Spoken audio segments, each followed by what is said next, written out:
Arratsaldeon, vamos a dar comienzo, si os parece, a la reunión de la comisión ordinaria del mes de mayo y con arreglo al orden del día que está establecido, deberíamos de aprobar si procede el acta de la sesión de la comisión del mes pasado. ¿Tenéis alguna cuestión? Vale. Pues parece que va a haber suerte, Maite, y esta vez lo aprobamos a la primera. A ver, muy bien. Y vamos al punto número 2 de asuntos plenarios. Tenemos varios de ellos. En primer lugar, de urbanismo, el plan especial de la urbana del ámbito residencial de Kiber, aprobación definitiva. Y vamos a compartir pantalla y le paso la palabra a Mikel Barbario. Arratsaldeon.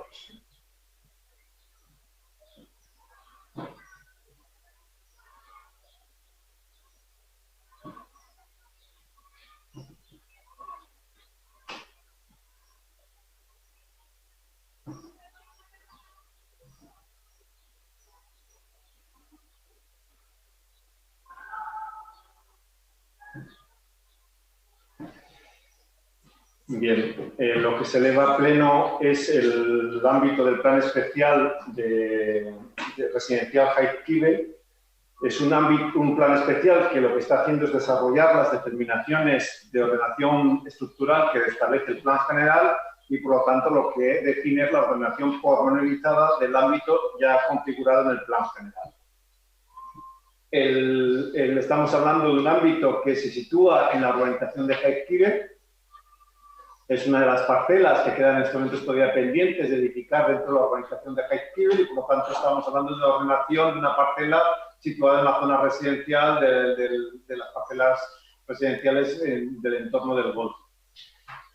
El plan general definía para esta parcela un ámbito que es el ámbito 2107, denominado residencial Jaizkibel, con una superficie de 19.712 metros cuadrados. El plan general también establecía que se permitía el desarrollo residencial en esta parcela con una edificabilidad de 3.000 metros cuadrados de techo y señalaba, dentro de sus condiciones pormenorizadas, que se podían establecer una ordenación residencial tipo villa hasta 7 edificios con 7 edificios bifamiliares, lo que implicaría una ordenación en estos 19.000 metros cuadrados de 14 viviendas unifamiliares unidas 2 a 2 en edificios bifamiliares. También el plan general señalaba que esto es una actuación sobre una parcela en la cual hay un incremento de edificabilidad y, por lo tanto, se define como una actuación de dotación, una actuación dentro de una parcela por incremento de edificabilidad y, de acuerdo con la ley del suelo, no requiere el establecimiento de porcentaje de vivienda de protección pública, dado que ahí es una reordenación de una única parcela. Pues bien, en base a estas determinaciones del plan general, lo que se ha tramitado es el plan especial de ordenación urbana, que como comentamos, tiene como objeto pues, desarrollar las determinaciones del plan general. Así, lo que se plantea es, este sería el ámbito que estamos comentando, de 19.000 metros cuadrados, que se apoya sobre uno de los viales privados de la urbanización del Golf, y que en el otro extremo lo que limita es una regata que en este momento bueno, pues que es el límite del ámbito y, por lo tanto, del dominio privado de la parcela. La ordenación lo que contempla es 6 edificios residenciales bifamiliares, por lo cual está ordenando un edificio menos de lo que el plan general permitía, o sea, en lugar de 7 se reduce a 6 edificios bifamiliares, con lo cual está ordenando 12 viviendas. Y luego ordena una tercera parcela privada de espacios libres privados que se configura como elementos comunes de las parcelas residenciales bifamiliares o residenciales unifamiliares que se están contemplando en la ordenación. El plan especial establece, en consecuencia de esta ordenación, establece las alineaciones, las rasantes y los perfiles del edificio y califica pormenorizadamente estos edificios como residencial unifamiliar la parcela privada de espacios libres privados como RL, espacios libres privados, califica, como no puede ser de otra forma, la regata, canal de la regata como un cauce, y también establece unas pequeñas zonas verdes de protección de lo que sería el entorno de la carretera como complementarias a las zonas verdes existentes. La ordenación, aquí veríamos una sección de la ordenación. Lo que se plantea, como hemos comentado, es, apoyándose en el vial privado existente, se ordenan las viviendas unifamiliares, bueno, bifamiliares, edificios con 2 viviendas, apoyados en el vial existente, y deja libre lo que sería toda la situación del suelo en estos momentos, tal como está, con suelo natural, de tal forma de que el objetivo que tiene es que los bloques queden sobrelevados sobre el terreno natural y de alguna forma respetando las características y los valores ambientales del terreno, su vegetación y su arbolado. Por lo tanto, son edificios que quedan en este momento sobrevolando sobre el edificio, dejando el resto de la parcela libre. Son edificios que se apoyan sobre el vial principal y el resto de la parcela no se aterraza, sino que se mantiene la sección natural de la terraza y, por lo tanto, las condiciones ambientales y las condiciones de arbolado existentes. Esa es la propuesta de ordenación. Los edificios que estamos comentando son edificios de planta baja y una planta, de acceso desde este vial privado que hemos comentado, y las 12 viviendas unifamiliares consumen una edificabilidad de 2.400 metros cuadrados, con lo cual, en principio, estamos por debajo de la edificabilidad máxima que establecía el Plan General de 3.000 metros cuadrados. También en el espacio libre privado se contempla un pequeño aprovechamiento en una edificación no residencial de 100 metros cuadrados complementario de las zonas comunes, pues, que podría estar asociado a pequeños vestuarios o un elemento de equipamiento privado en esa parcela. En total, estamos hablando que la suma de todas las parcelas, las 6 parcelas residenciales más la 7ª parcela de espacio libre privado, sumarían 2.500 metros cuadrados y sería 500 metros cuadrados por debajo de la edificabilidad máxima del Plan General.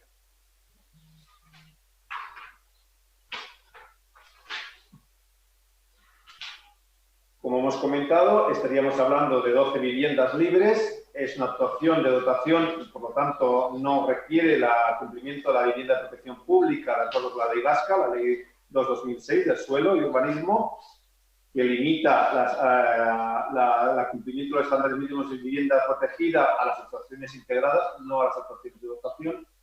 Y es el caso un poco que en estos momentos nos encontramos y que así estaba establecido en el Plan General.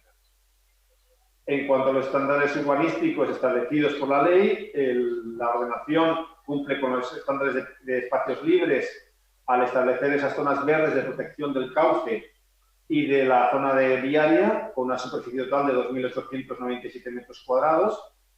No cumple la dotación de equipamientos, que sería obligatorio en estos momentos el 20% de esos 2.500, o sea, 500 metros cuadrados de equipamientos que no se cumplen. Y no se cumplen porque en el entorno que estamos hablando, el ayuntamiento no considera necesario establecer una parcela de equipamiento a ese entorno, dado que no tiene en este momento al ser un entorno privado, con acceso solo privado y sin accesos públicos, pues no tiene sentido establecer otra dotación más que las zonas verdes de protección de la regata y de los viales. Cumpliría con las dotaciones de aparcamiento y de arbolado por otro lado. Como consecuencia de esto, pues el desarrollo del plan especial habrá que desarrollar un proyecto de reparcelación, deberán pagar la cesión del 15% del aprovechamiento urbanístico y el déficit de dotaciones que se establecen en esta ordenación. Por lo demás, con respecto a la tramitación de este plan especial, el documento fue aprobado inicialmente ya hace tiempo, en el año pasado, en enero del 2020. Ha tenido una larga tramitación en relación con los informes sectoriales, pero finalmente cuenta con los informes sectoriales necesarios, el informe de Dirección General de Aviación Civil, informado favorablemente, también con el informe medioambiental, ambiental estratégico, establecido en agosto de 2019, también con informes favorables señalando que no se producen efectos significativos sobre el medio ambiente, tiene informe favorable del Departamento de Infraestructuras Aéreas y tiene informe favorable del Servicio de Txingudi y de URA.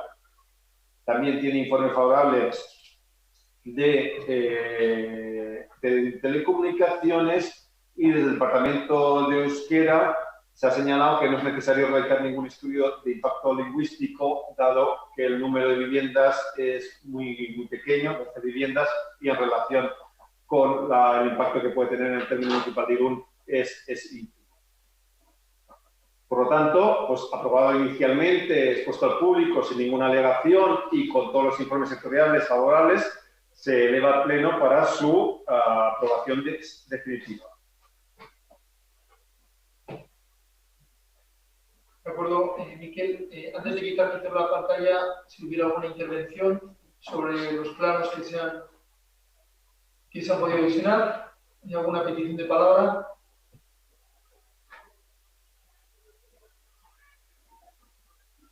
Vale, pues entonces pasamos a la imagen completa, por favor.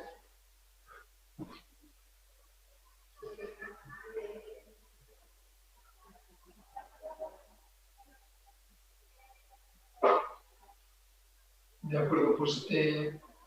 Perdón.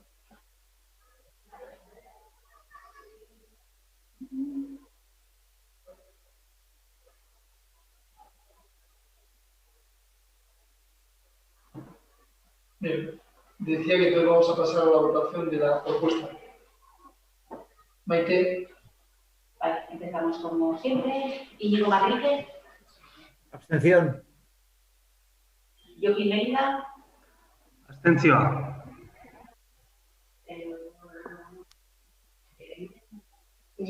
Sí. Mira, perdón. Miren, Celeste. Alde, bai. Eugenia López.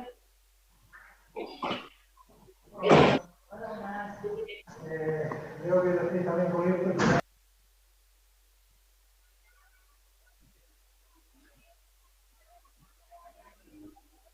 El micrófono, no lo tiene enchufado.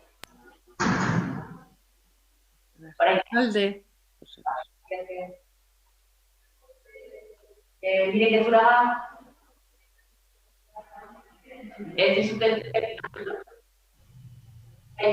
Abstención. Lourdes Larraza. Abstención.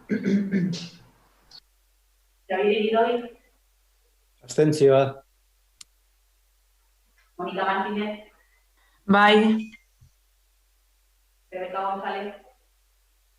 Bai. Borja Olazábal. Bai. Cristina Laborda. Sí. Miguel Ángel Vaz. Sí. De acuerdo, pues pasamos al siguiente punto de las propuestas de debate al Pleno. En este caso, en relación con la renovación de los convenios de colaboración para la implantación del sistema de integración tarifaria en el servicio de transporte público en el territorio histórico de Guipúzcoa. Ana Vela. Arratsaldeon. Primero voy a hacer una exposición del convenio actual que se firmó el 30 de enero del 2013. Los dos convenios actuales para la colaboración, para la implantación del sistema de integración tarifaria. Existen actualmente en vigor dos convenios, uno para el transporte público colectivo del territorio histórico de Guipúzcoa, entre el Ayuntamiento de Irún y la Autoridad Territorial de Transportes de Guipúzcoa, y un segundo convenio también para la implantación del sistema de integración tarifaria en el servicio de transporte público urbano de viajeros de Irún, prestado por la empresa AUIF. Este convenio está firmado entre el Ayuntamiento de Irún, AUIF y la Autoridad Territorial de Transportes de Guipúzcoa. Ambos convenios fueron suscritos el 9 de febrero del 2013. Este año, el 4 de febrero del 2021, la Asamblea General del Consorcio de la Autoridad Territorial de Transporte de Guipúzcoa acordó aprobar unos modelos renovados de ambos convenios. En estos nuevos convenios, las principales modificaciones que se plantean son las siguientes. Por un lado, son las modificaciones requeridas por el cumplimiento de la Ley 4/2015 del 1 de octubre reguladora del régimen jurídico al sector público, destacando fundamentalmente las referentes a la duración del convenio, que se fija ahora en 4 años, cuando antes era de una duración indefinida. Se modifica el procedimiento de modificación del convenio, que se realizará mediante la suscripción de una adenda de modificación, y se modifica el procedimiento de resolución del convenio, añadiendo a los que antes existían los siguientes. Se puede finalizar el convenio por transcurso del plazo de vigencia sin haberse acordado la prórroga del mismo, por acuerdo unánime de las partes, o por incumplimiento de las obligaciones y compromisos asumidos por alguno de los firmantes y por decisión judicial declaratoria de la nulidad del mismo. En lo que respecta a la legislación en materia de protección de datos de carácter personal, se incluye también en esta modificación el tratamiento de los datos de carácter personal basado en el consentimiento del afectado. En lo referente a las modificaciones requeridas por los acuerdos asamblearios, voy a destacar solo unos cuantos, en los cuales se refiere la composición de la comisión de seguimiento, que tiene por objeto verificar el cumplimiento del convenio. Se señala que el Ayuntamiento de Irún y la Autoridad de Transporte de Guipúzcoa tendrán 2 representantes cada uno. El de la Autoridad de Transportes de Guipúzcoa sería el Gobierno vasco y la Diputación Foral de Guipúzcoa, y el Ayuntamiento tendrá 2 representantes. La modificación consiste en que antes había un representante también de la empresa adjudicataria del transporte urbano. Desaparecen las compensaciones entre las entidades consorciadas. Esta decisión se ha tomado por haberse comprobado que el sistema es muy estable y realmente las cifras de compensación eran prácticamente nulas. Entonces, lo único, la Comisión de Integración Tarifaria se reunirá cada 6 meses en lugar de cada 3, que es lo que hace actualmente, para analizar la trayectoria del sistema, adoptando en su caso las medidas correctoras necesarias. La modificación también incluye algunos cambios en el tiempo verbal y el reflejo del paso del tiempo, ya que muchas de las cosas que se decía que se iban a hacer en el convenio anterior ya están ejecutadas. Entonces no tiene, se cambia un poco la redacción. Se incluye también la tarjeta virtual, añadiendo además a la tarjeta física. Y incluye también los ayuntamientos que participan actualmente y los que está en previsión que se incorporen a este sistema. Se modifica también el título del convenio. El convenio anterior se titulaba Convenio de colaboración para la implantación del sistema de integración tarifaria. Ahora mismo el sistema de integración tarifaria ya está implantado, con lo cual se modifica y es un convenio de colaboración del sistema de integración tarifaria. Se actualiza también el representante de la Autoridad Territorial de Transporte de Guipúzcoa, que firmará el convenio, pasando de ser de doña Laura Itzugarte Quintarreta, pasa a ser a Rafaela Romero. Y estas son un poco las modificaciones más importantes que se reflejan en el nuevo convenio. Analizadas estas, se considera que no afectan negativamente a los intereses del convenio, por lo cual se propone dejar sin efecto, por un lado, los 2 convenios actuales y aprobar este nuevo convenio para su tiempo. Luego las intervenciones. Pues vamos con la votación. 20. Íñigo Garrigue. Alde. Jordi Melida. Abstentzioa. Miren Celeste. Alde. Eugenia López. Alde. Miren Zuluaga. Abstención. Lourdes Lagaza. Abstentzioa. Xabier Iridoi. Abstentzioa. Mónica Martínez. Bai. Rebeca González. Sí. Otto Lazábal. Sí. Cristina Laborda. Sí. Y Ángel Paz. Vale. Muy bien. Pasamos al punto número 3 de aprobación del Plan Municipal de Protección Civil. Le paso la palabra a Juan Victoria. Va a compartir pantalla. Está bien. O sea, lo están haciendo. Sí, no. Sí, pero no cojo.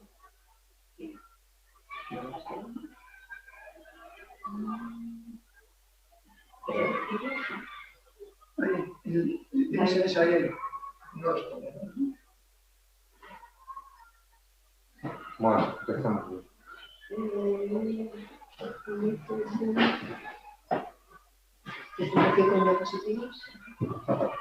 No va a haber más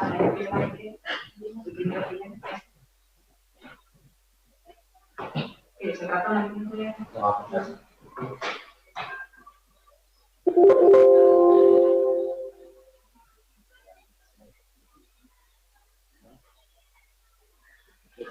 No. No. Yo tampoco comenta ni disminuye.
No.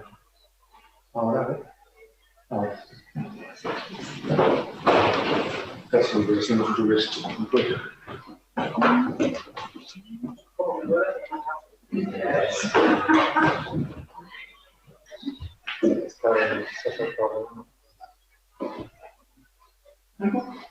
Bueno, Arantxa León, para proceder a la presentación del nuevo Plan Municipal de Protección Civil. Comenzaré hablando de los antecedentes para decir que es a finales del 2017 cuando el Ayuntamiento de Irún encarga un proceso de revisión del plan actual de protección civil debido a que tenemos actualmente en vigor desde hace 22 años, desde el año 1999. Es a finales del 2018 cuando ya tenemos el plan finalizado, pero tenemos la obligación de incluir dos contingencias más que no se habían incluido en esta nueva redacción del 2018. Y son las redacciones relativas a la contaminación de la ribera del mar y a las emergencias sanitarias. Emergencias que con las que estamos teniendo ahora no se había contemplado en la redacción del 2018 y sí o sí este nuevo plan la tenía que contener. Finales de 2020 podemos decir que ya tenemos en estos momentos un plan municipal de protección civil que recoge la realidad física y también está acorde con la legislación vigente tanto autonómica como estatal. Independientemente de que el Plan Municipal de Protección Civil físicamente sea esto que se ve, técnicamente es el instrumento de planificación más básico previsto en la legislación vigente que tiene la Administración para poder gestionar aquellas situaciones de emergencia que puedan suponer un riesgo para la ciudadanía. Y para los que tenemos alguna manera que afrontar la situación de gestionar las emergencias, este Plan Municipal de Protección Civil viene a ser un plan de gestión, es una guía de trabajo que de alguna manera nos muestra los pasos a seguir, el camino que tenemos que seguir para afrontar con una respuesta rápida y coordinada cualquier situación de emergencia. ¿A quién va dirigido el plan? Pues hemos dicho que es un instrumento básico que tiene la Administración. Evidentemente esta es la Administración y nos va a afectar a todos. Por un lado a la Administración y a la ciudadanía, que es a la que tenemos que cuidar, pero en especial, de alguna manera, a las áreas de gestión municipal que estarán coordinadas desde la alcaldía para afrontar con el personal y los medios municipales aquella situación de emergencia. Y hablamos de estas son las áreas que de alguna manera confrontan esta necesidad de tener que trabajar de forma conjunta para hacer frente a las situaciones de emergencia. No quiere decir que tengan que trabajar todas a la vez, irán en función de la situación y de la contingencia en ese sentido. Los pilares fundamentales de este plan que se presenta en estos momentos son dos: la prevención y la operatividad. La prevención en el sentido de que tenemos que estar prevenidos, tenemos que prever y estar preparados para aquellas situaciones que en principio se puedan acontecer. Tenemos que partir de la idea de que las emergencias tienen tres momentos: el antes, el durante y el después. Y es precisamente en esta fase del antes donde este plan que se presenta tiene su punto fuerte. Y es que se trata de estar en prevención, en alerta temprana. Es en esta fase inicial de la emergencia donde tiene su fuerza y su fuerte este plan de emergencia. Tratar de hacer el comentario de que en relación a la climatología adversa y a los umbrales, nosotros, en Policía Local, recibimos información que de alguna manera nos hace prever con días de antelación qué es lo que nos va a acontecer. Tanto con los datos de la Confederación Hidrográfica del Cantábrico como los datos que nos suele mandar SOSDEIA, con 2 o 3 días de antelación nos van advirtiendo de las alertas que se nos pueden presentar en el caso que se cumplan las previsiones. Y es precisamente en ese conocimiento de lo que se nos va a presentar donde tenemos que estar preparados para hacer frente a lo que, si sucede lo que está previsto, acontecerá o se materializará la emergencia. Prevención, por tanto, uno de los pilares fundamentales en lo que sea lo relativo a la prevención en la alerta temprana. El otro de los pilares que tiene el Plan Municipal de Protección Civil es la operatividad, en relación a quién tenemos que llamar cuando acontece la emergencia. El plan que se presenta tiene 2 niveles de movilización. El nivel azul, que hace referencia a las tácticas operativas ordinarias, en el sentido de que les vamos a dar respuesta a las situaciones de emergencia con los operativos ordinarios diarios. Puedo hablar de un incidente que pueda ser una emergencia, como puede ser un accidente de tráfico, en el que las tácticas operativas ordinarias pueden ser referentes a los Osakidetza, ambulancias, policía local, Ertzaintza, bomberos, pero al final se hace frente a la emergencia con las tácticas o con los operativos que ordinariamente trabajan. Cuando con las tácticas operativas ordinarias no podemos afrontar la situación de emergencia, es cuando tenemos el siguiente nivel de movilización, que es el nivel rojo, que implica la activación del Plan Municipal de Protección Civil. Esto suele acontecer generalmente cuando tenemos que hacer frente a situaciones de climatología adversa. Activado el Plan Municipal de Protección Civil, se establecen distintas situaciones dentro de la situación de gravedad, la S0, S1, S2, S3 y S4. Dentro de estas situaciones, la situación S0, que es la que se establece una vez que se activa el plan de emergencia municipal, activación que la lleva el director del plan, que es el señor alcalde, y que de alguna manera es el que va a dirigir todas las labores en esa situación de emergencia en la que vamos a hacer frente con los medios locales de los que dispone la administración. Puede ocurrir que en esta situación de S0 también podamos tener participación con algún tipo de medio perteneciente a la Diputación Foral. Si por el motivo que sea la situación de S0 no es suficiente para afrontar como se debe esa situación de emergencia, se decretaría o se declararía la situación S1, declaración que en principio corresponde al director del Plan de Emergencia Territorial del Plan Territorial de Euskadi. Y así sucesivamente iríamos pasando a situaciones más complicadas en función de la gravedad de la emergencia. Insisto, nivel azul, nivel 1, tácticas operativas ordinarias. Estas son emergencias que atendemos todos los días, y para emergencias que con estas tácticas no se puede hacer frente, activación del Plan Municipal de Protección Civil con las diferentes situaciones.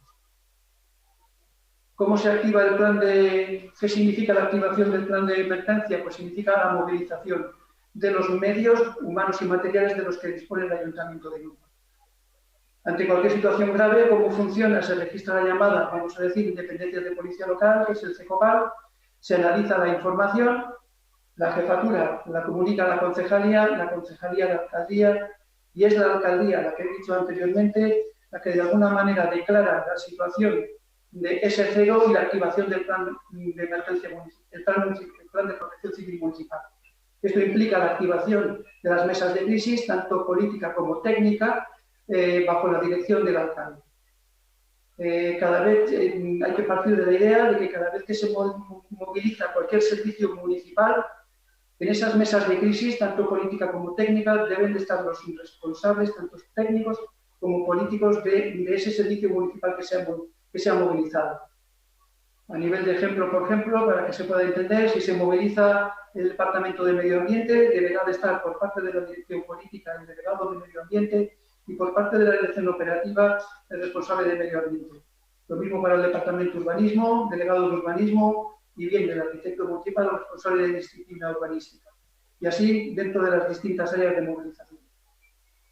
El organigrama sería la dirección de la mesa política con todos los componentes políticos, la mesa de crisis técnica para asistir a la mesa política, los servicios operativos con el CECOP, que estaría ubicado en dependencias de Policía Local, y todos los servicios operativos desde Policía Local, Protección Civil, el SAC, las brigadas de servicios municipales, guardería rural y las distintas, vamos a decir, entidades que puedan trabajar para el Ayuntamiento de Irún, que en un momento de emergencia puedan ser llamados para hacer frente a la misma emergencia.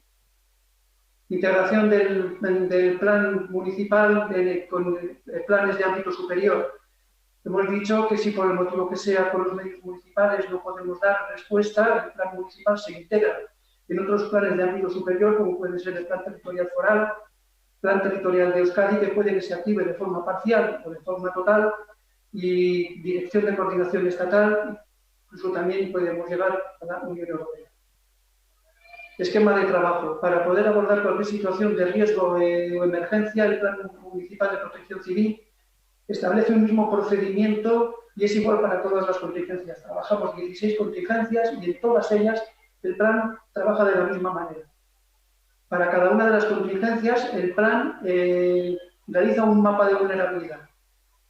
Sobre el plano localiza las zonas más expuestas del municipio y a su vez hace una valoración de los distintos riesgos, bien por su constitución, por su dificultad de acceso, por su ubicación. Elementos que van a determinar la vulnerabilidad de ese riesgo que va a tener cada una de las 16 contingencias que realizan. Segundo paso que hace este plan municipal de protección civil son las acciones preventivas. Acciones preventivas antes, durante y después de la emergencia. Antes de que la tengamos, en el momento que se materializa y después de la emergencia, en esa labor de volver a reconstruir, vamos a decir, recuperar la normalidad. Se trata de estar preparados ante lo que nos pueda venir. Luego, dentro de las acciones preventivas, tenemos las propuestas de prevención, que son tareas que de alguna manera contemplan el plan para que se puedan ejercer de tal manera que se mejore la operatividad por parte de los equipos operativos. Y por último de los pasos es la operatividad en caso de emergencia, que ya hemos dicho los dos tipos de operatividades que tenemos. Estas son las contingencias que de alguna manera trabaja el plan municipal, el plan de protección civil que se presenta. El impacto marítimo costero, la contaminación de la ribera del mar, fuertes vientos, algunos de ellos se va a ver que los hemos marcado en rojo, y los hemos marcado en rojo porque son los que en estos momentos los que más trabajo generan lo que es el departamento de policía local cada vez que tenemos situaciones de emergencias. Los fuertes vientos, heladas y nevadas, lo hemos dejado en naranja, acontece cada 10 años, pero cada vez que tenemos algún tipo de emergencia de este tipo nos causan bastante perjuicio y daño. Inundaciones, con vamos a decir, con los umbrales que de alguna manera los deja establecidos el plan de emergencia. El plan de emergencia nos marca las zonas expuestas por cota, es decir, las zonas inundables. Hay que pensar en las zonas más bajas de las que tenga el municipio de Irún.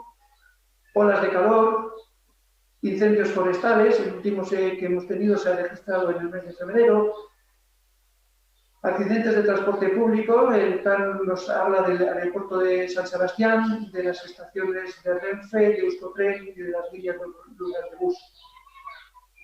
Materias de accidentes por transporte de mercancías peligrosas, tanto por carretera como por ferrocarril, en el sentido de que no solamente es importante tener en cuenta lo que va dentro de los bidones, dentro de los contenedores, sino también el lugar donde puede acontecer el incidente. No es lo mismo tener un incidente con un vehículo de este tipo en la GI 636 a la altura del Hospital Comandante de Vidasoa, no solamente por lo que lleva, sino por la cercanía de una instalación que puede ser débil. Actividades industriales peligrosas, las hemos marcado en rojo por las dificultades que tenemos a la hora de trabajar con este tipo de actividades, muchas veces porque desconocemos lo que tenemos dentro de los pabellones y las dificultades que supone acceder al interior de las instalaciones, sobre todo en horas que no son abiertas al público o de gestión de la propia empresa. Deslizamiento de terrenos, grandes eventos, esto parece que ahora no tiene sentido, pero hemos tenido situaciones antes de pandemia en lo que esto puede suponer un problema de emergencia en cuanto a que tenemos que evacuar esto de una forma rápida y ordenada. Emergencia sísmica, personas desaparecidas, no como en el sentido de la persona desaparecida, sino que en relación a estos grupos de personas que en un momento determinado se puedan presentar en los artículos del ayuntamiento teniendo intención de querer tomar parte en la búsqueda de esa persona que se ha perdido y las dificultades que suponen gestionar de forma adecuada el reparto de estas personas en la localización y búsqueda de la persona desaparecida. Salud, emergencia de salud pública, de esta no voy a hablar, yo creo que ya todo el mundo sabemos de qué va todo esto. Y para el último he dejado el incendio urbano al que le voy a dedicar un par de minutos más, en el sentido de profundizar un poco cómo trabaja el plan de emergencia, esta contingencia, y entendiendo quizás esta en su profundidad podamos entender el resto que tienen el mismo calado y profundidad dentro de lo que es la presentación. Incendio urbano es una de las contingencias o riesgos que más trabajo o que más a diario trabajamos dentro del ámbito de las emergencias. Todos los que estamos aquí tendremos casa y sabemos que estamos expuestos a un riesgo. Pero evidentemente nuestros domicilios, en función de dónde estén ubicados, cómo estén, serán más o menos vulnerables. Y precisamente el plan de emergencia municipal lo que hace es analizar esas vulnerabilidades a la hora de trabajar los incendios urbanos. Nos va a decir qué zonas tenemos de dificultad de acceso para estos equipos, que son los que tienen que hacer frente a la emergencia de incendio urbano. Nos van a localizar los edificios de gran altura por su problemática a la hora de intervenir, también dentro del ámbito del incendio urbano. Residencias de personas mayores, lo vamos a ver ahora. Centros comerciales, hoteles, centros de salud ambulatorios y demás. El plan de emergencia municipal localiza todos los puntos que de alguna manera pueden tener una especial vulnerabilidad dentro de lo que pueda ser el incendio urbano. Trabaja las acciones preventivas que las vamos a ver y las propuestas de prevención que las que voy a presentar ahora van a ser la Policía Local, Departamento de Urbanismo o Departamento de Informática. Como digo, dentro del mapa de vulnerabilidad, el plan contiene información detallada sobre las zonas de difícil acceso para los parques comarcal de bomberos del Vidasoa. Edificios de gran altura, ¿qué es lo que nos hace el Plan Municipal de Protección Civil? Nos localiza los edificios que tenemos en el municipio de Irún de gran altura. Los identifica, nos dice la altura que tienen y los geolocaliza.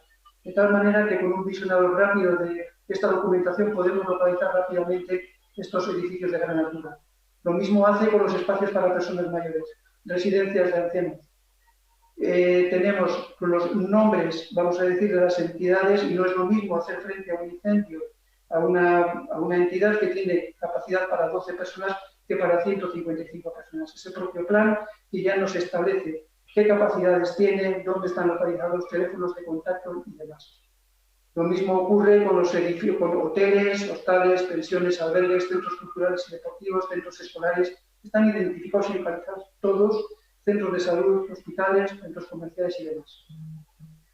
Como acciones preventivas, pues ¿qué pide a la policía local? Por ejemplo, esto es uno de las distintas acciones preventivas. Hay muchas más dentro de lo que sean las acciones preventivas del incendio urbano. ¿Qué pide a la policía local y al departamento de urbanismo?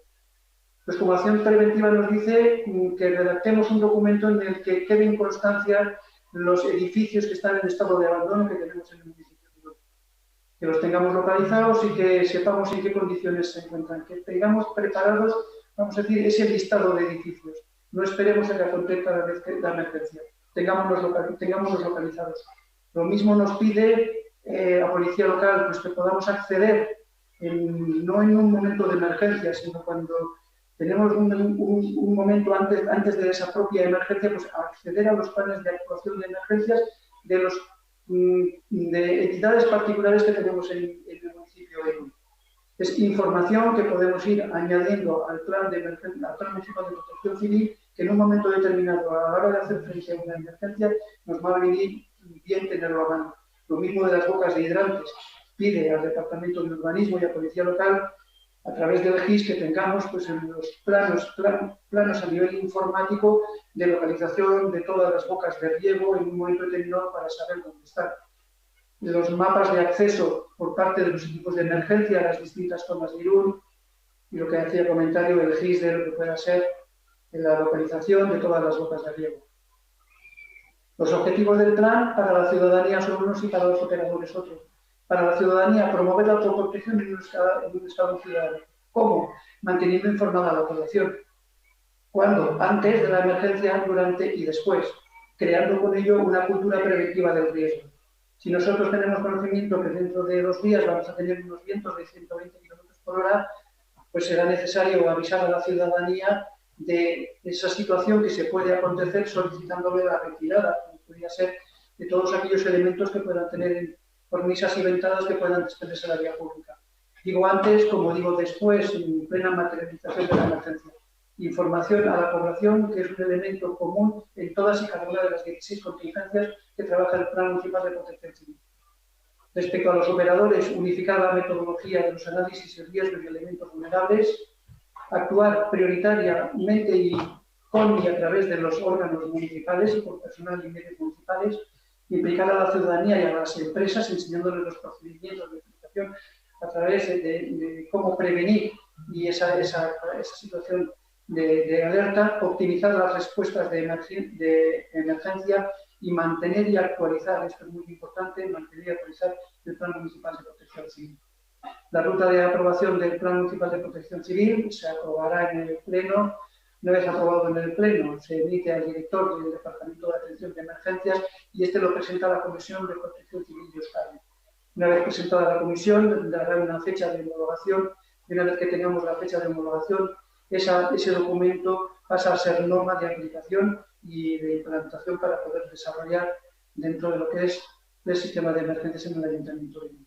La implantación del Plan Municipal de Protección Civil va a exigir unas acciones vitales que son vitales y son muy necesarias para la implantación de la puesta en marcha del plan. Es la comprobación y el estado de disponibilidad de todos los medios y recursos asignados al Plan Municipal de Protección Civil, catalogación de los medios de los que dispone la propia administración local, obligación de asegurar el conocimiento de este Plan Municipal de Protección Civil por parte de todos y cada uno de los intervinientes para que realicen correctamente sus cometidos. No podemos afrontar un Plan Municipal de Protección Civil sin un conocimiento serio por parte de los intervinientes de lo que es el propio Plan Municipal de Protección Civil. Comprobación de la eficacia del modelo implantado a través de simulacros, de que lo que se está poniendo en marcha va a funcionar ante una situación de emergencia. Y finalmente, pues para garantizar que la operatividad de los planes de actuación municipal, de esos 16 planes y contingencias que trabaja el plan municipal, van a funcionar, se trata de dar una determinada formación a las distintas áreas, de tal manera que esa formación sea dirigida en 2 fases a los grupos políticos y en una segunda fase al equipo de técnicos municipales y a las distintas áreas en las que están implicadas, tanto como mandos de policía local. En definitiva, esta es una presentación rápida, muy resumida de lo que es el Plan Municipal de Protección Civil de Irún. De acuerdo, Juanjo, pues creo que los corporativos tienen además esta presentación ya, se ha explicado también previamente, es un documento muy amplio, sí, muy extenso, claro, si se resumen, es un documento amplio. No sé si hay alguna intervención en relación con la presentación que nos ha hecho el jefe de la policía local.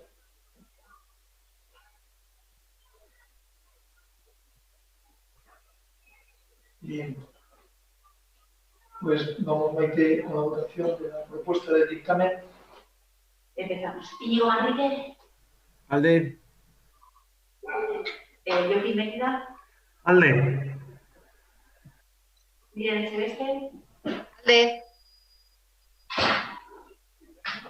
Eugenio López, Alde. Irene Zulaga, Irene Zulaga, Abstención. Lourdes Garza, Abstención. Javier Idoy, Abstentzioa. Mónica Martínez, Bai. Rebeca González, Sí. Borja Lazabal, Bai. Cristina Agurra Sí. y Miguel Ángel Val. Vale. Muy bien, pues dejamos los asuntos de pleno para pasar a los asuntos de información general en relación con dos expedientes del área de obras. El primero de ellos, el de la zona de estancia en la plaza de la calle Jostul. Vamos a ver si compartimos.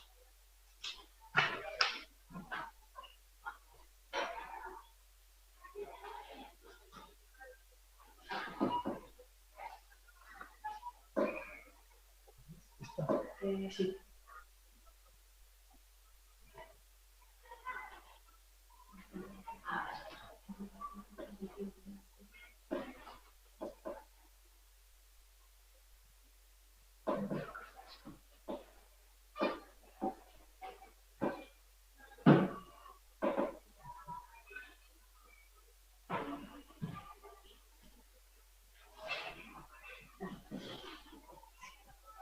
Bueno, estamos con la creación de una zona de estancia en la plaza de la calle Jastún. Esta propuesta viene de los presupuestos participativos del 2018 y el objetivo de esta propuesta es crear una zona de estancia que contribuya a dinamizar la vida social del barrio. La plaza Jastún está situada en el barrio de Doñaure. Este es el estado actual de la plaza Jastún, tal y como quedó después de la construcción de las viviendas y las edificaciones. Es una plaza que en este momento está vacía, sin ningún tipo de mobiliario y con una zona verde que la circunda. Está situada entre la calle Jostún y la calle Iñude. Tiene una superficie de 460 metros cuadrados y lo que se pretende hacer en esta plaza es dotarle de mobiliario urbano. Está ya urbanizada y lo que se hace es dotarle de mobiliario urbano para generar puntos de encuentro dentro del barrio. Se ha hecho un trabajo junto con la Asociación de Vecinos, en las cuales hemos intercambiado diferentes propuestas para llegar a esta solución.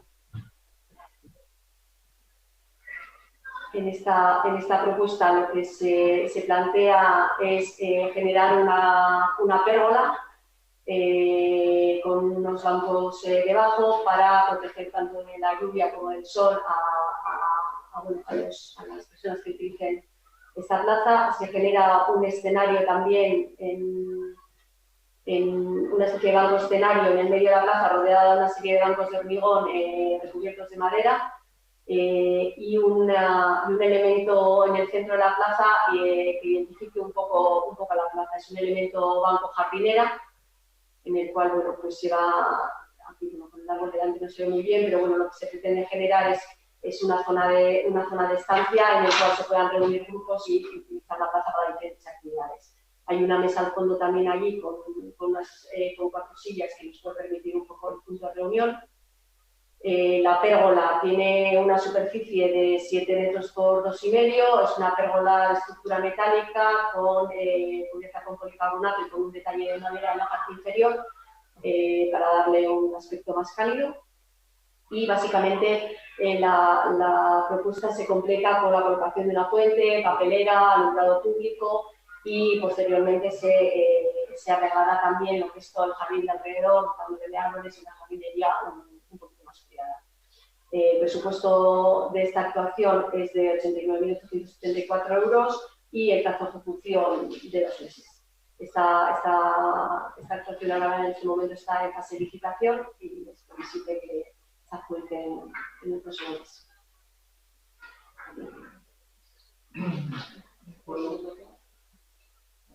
¿Alguna intervención?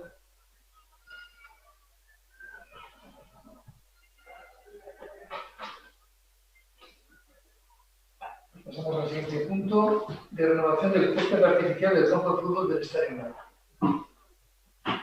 Ana. Sí. Este proyecto, bueno, como el título dice, es la renovación del campo de fútbol del Estadio Ugal. El año pasado renovamos el campo de fútbol de Ugal de Ventas y bueno, y ahora pasamos a renovar el del Estadio Ugal. El estado del césped del campo de fútbol está, bueno, es bastante malo y vamos a aprovechar la actuación no solo para renovar el campo de hierba, sino para renovar también y sustituir el alumbrado por alumbrado LED. Entonces, bueno, el campo de fútbol tiene unas dimensiones de 99 por 60 metros y aparte estarían las bandas de seguridad. Bueno, ya todos sabéis dónde está ubicado el campo de fútbol. Sería únicamente que renovamos el de hierba artificial, no el de hierba natural. La instalación cuenta con 4 columnas de proyectores, con cada columna tiene 8 proyectores de alumbrado. Tiene una instalación de riego formada por aspersores que se sitúan alrededor de las bandas y en el eje central. Y luego tiene una serie de canaletas en las bandas también que ayudan a recoger el agua de la lluvia. Este sería el plano de los aspersores. El trabajo consiste en bueno, renovar el césped artificial, crear una zona de césped, reutilizar parte del césped para aprovecharlo en las bandas, sustitución de los banquillos, sustitución de la garantía de protección delante del graderío, la sustitución de la rejilla de recogida de aguas que estaba deteriorada, en muchos casos oxidada, y faltan incluso algunas piezas, sustitución de las papeleras y la sustitución de los aspersores de riego. La hierba artificial que se va a utilizar está compuesta por diferentes capas. Primero tiene una base elástica para permitir un poco más que se parezca la hierba artificial más a lo que es la sensación que da la hierba natural. Una capa de geodreno que permite drenar bien el agua de la lluvia. Y luego ya sería la capa de césped artificial que viene lastrada con arena de sílice y con caucho. En cuanto al alumbrado público, el alumbrado del campo de fútbol, se sustituyen los 8 proyectores existentes ahora en cada una de las columnas por 4 proyectores por columna. Pasamos de tener 32 proyectores a 16. 32 proyectores de 2.000 vatios que hay ahora y pasamos a tener 16 de 1.400 vatios. El nivel de iluminación que tenía el campo de fútbol anterior, bueno, actualmente, más o menos tiene una media de 150 luxes y una uniformidad que nos lleva al 0,40.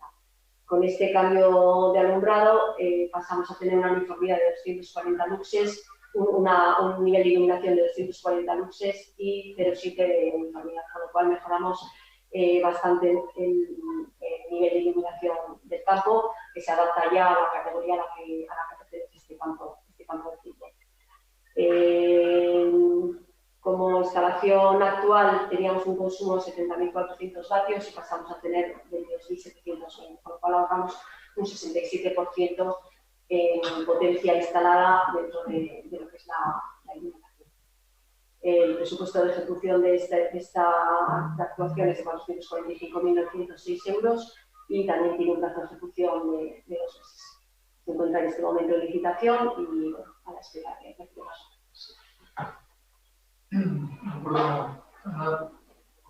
¿Alguna intervención? Sí. Sí, a ver. ¿Se oye? ¿Se me oye? Sí. Sí. Bueno, arratsaldeon, lehendabizi.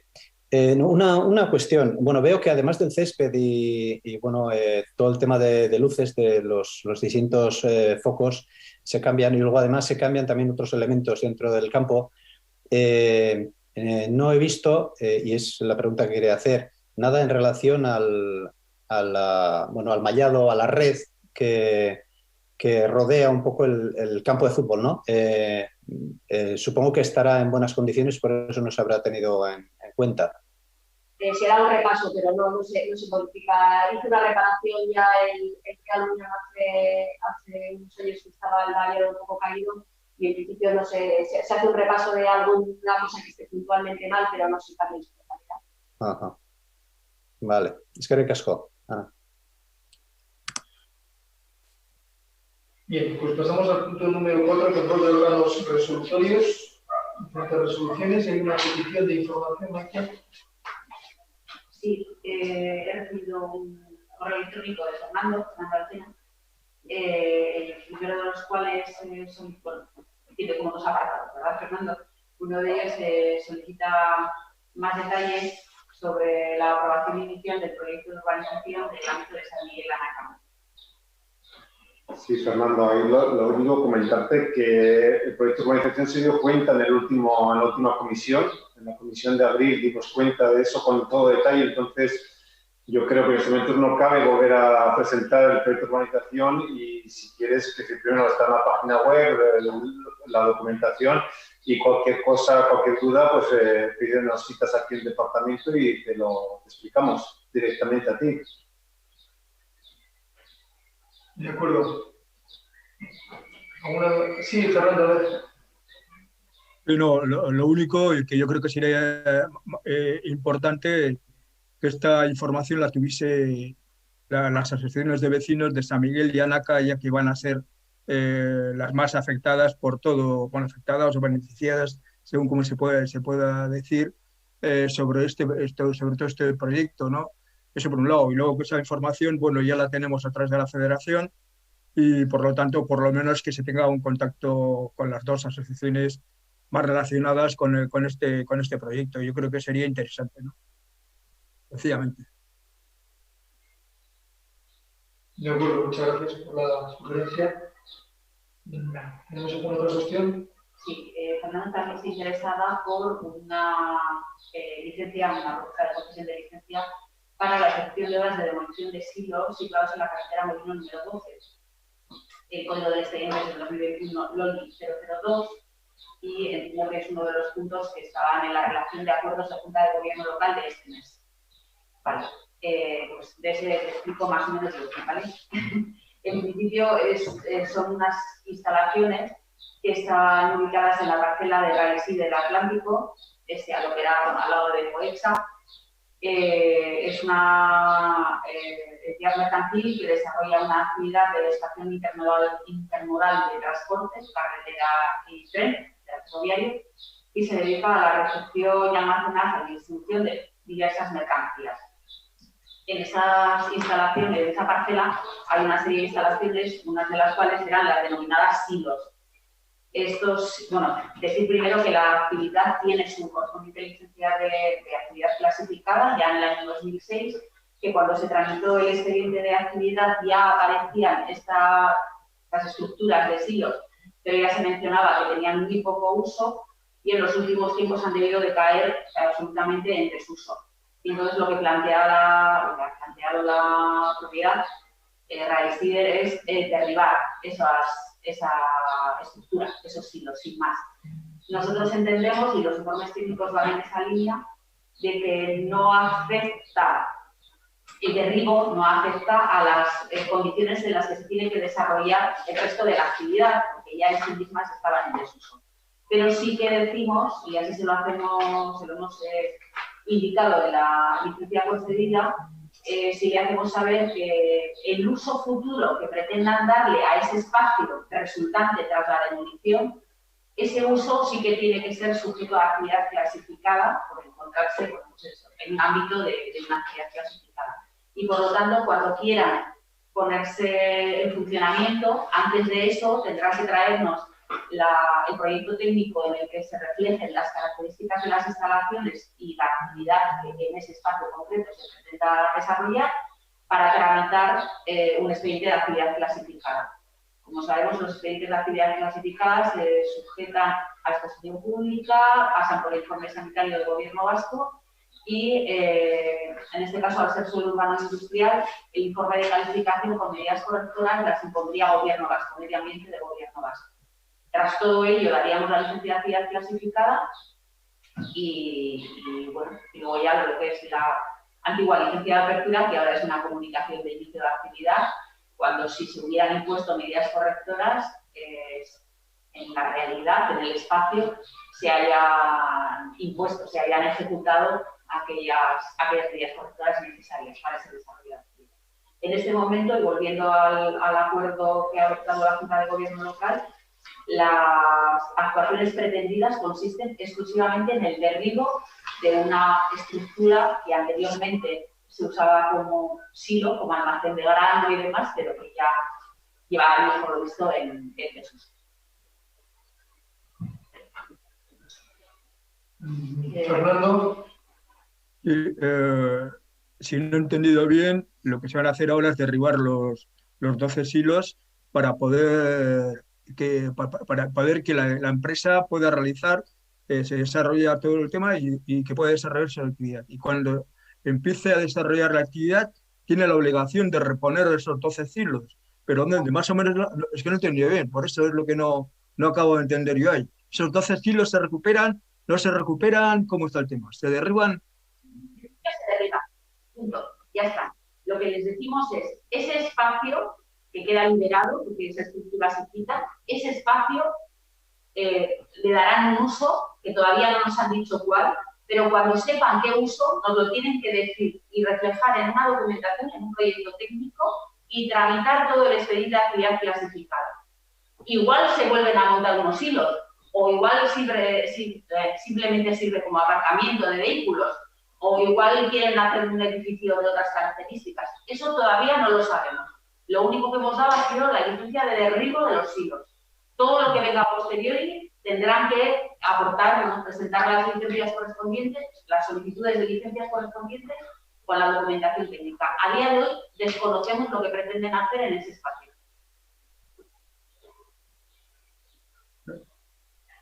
Gracias por la información. ¿Tenemos alguna cuestión más, Marte? Pasamos al punto número 5 de ruegos y preguntas. ¿Tenemos algún ruego, alguna pregunta? Bueno, nada. Que tenéis de paso un buen día. Agur.